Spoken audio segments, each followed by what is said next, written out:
En el día de hoy les vamos a hablar sobre la actividad 6, sobre riesgos psicosociales. Mi grupo está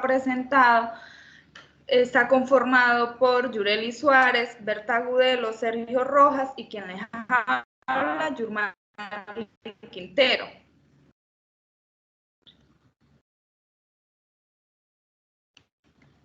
Vamos a hablarles sobre qué es el Comité de Convivencia Laboral, la normatividad, los alcances y las funciones generales del Comité de Convivencia Laboral. Bueno, según la resolución 652 y la resolución 1356 del 2012, es un comité de conformación obligatoria que tiene finalidad de promover y proteger a los servidores públicos frente a los riesgos psicosociales.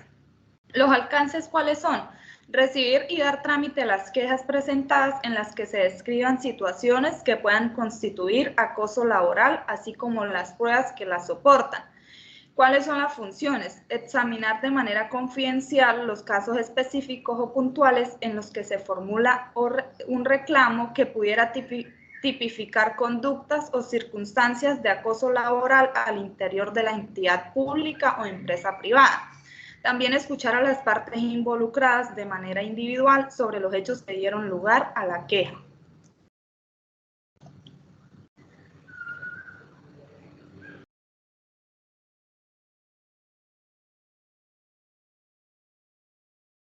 Funciones y roles. ¿Cuáles son las funciones del presidente y el secretario en el Comité de Convivencia Laboral?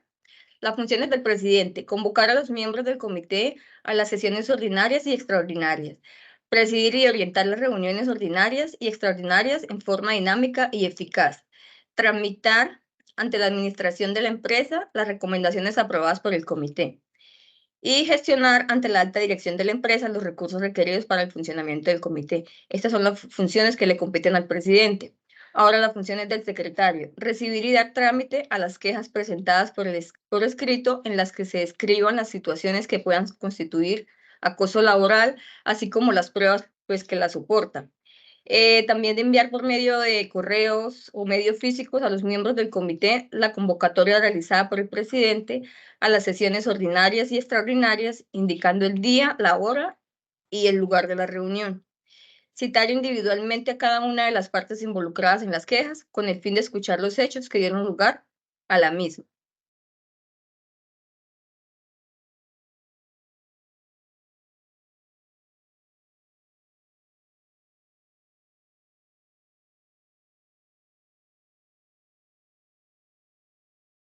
Estrategias de intervención.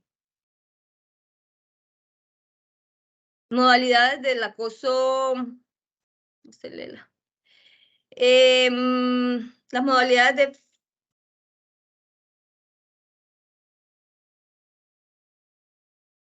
de define las modalidades de acoso laboral y elija 3 de estas y ejemplificarlas. Está maltrato laboral. Escogimos 3 de estas, que está maltrato laboral, que es todo acto de violencia contra la integridad física o moral, la libertad física o sexual y los bienes de quienes se desempeñen como empleados o trabajador. Un ejemplo de esto está insultar, gritar, humillar a las víctimas, intimidar y controlar a los compañeros o compañeras de trabajo. Está la persecución laboral, que es toda conducta cuyas características de reiteración o evidente arbitrariedad permiten inferir el propósito de inducir la renuncia del empleador o trabajador, del empleado o trabajador. Descalificación, carga excesiva. De ejemplo, cambios permanentes de horario que puedan producir desmotivación laboral, entre otros. Entorpecimiento laboral: toda acción tendiente a obstaculizar un cumplimiento de la labor, hacerla más grave o retardarla con el perjuicio para el trabajador o empleado. Un ejemplo de ello es la privación, ocultación o inutilización de los insumos, documentos o instrumentos para realizar una labor, la destrucción o la pérdida de la información, el ocultamiento o la correspondencia de los correos electrónicos.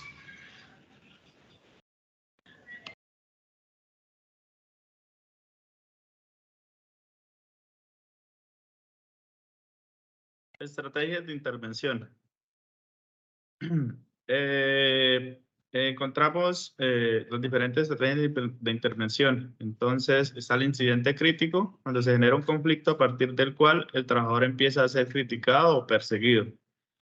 El acoso o estigmatización se identifica acciones cuya finalidad es causar daño de forma sistemática. Intervención por parte de la empresa. El problema es conocido por los niveles de decisión de la empresa, generando acciones que pueden variar entre no hacer nada, conciliar o reubicar al trabajador. Marginación o exclusión de la vida laboral. El acoso termina abandonando o renunciando al trabajo. Los grados de acoso laboral. En primer grado, la víctima es capaz de hacer frente a los ataques y mantenerse en el puesto de trabajo. Las relaciones personales de la víctima no se ven afectadas.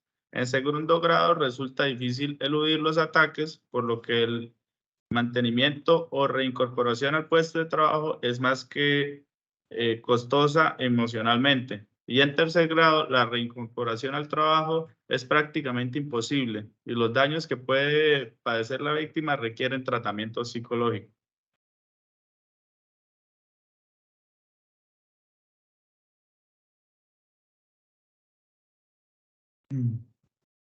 Micrófono, Milena. Ahora vamos a hablar sobre las acciones preventivas del acoso laboral. El núcleo que conforma, por ejemplo, decir el comité de trabajo, primero es el ambiente laboral.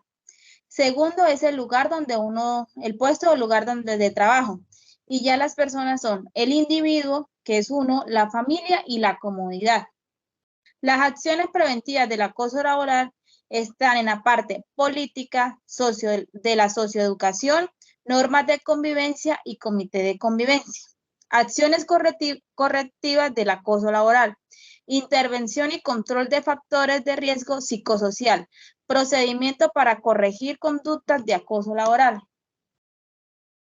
Bueno, seguimos con las acciones preventivas del acoso laboral. Esta función de las actividades que realiza la empresa para crear una cultura organizacional con normas y valores que fomenten la interacción social positiva y no la tolerancia de conductas constituidas de acoso laboral, las cuales incluyen la formulación de una política, el establecimiento de normas de convivencia, la realización de actividades de psicoeducación y la conformación de funcionamiento del comité de convivencia laboral. Las acciones correctivas son: la sanción se establece con el propósito de limitar el actuar de las personas en función de unos principios y valores, por lo que debe ser entendida como la recompensa o castigo que se establece para conducir a las personas para actuar conforme a la norma. Muchas gracias. Eso fue todo por hoy.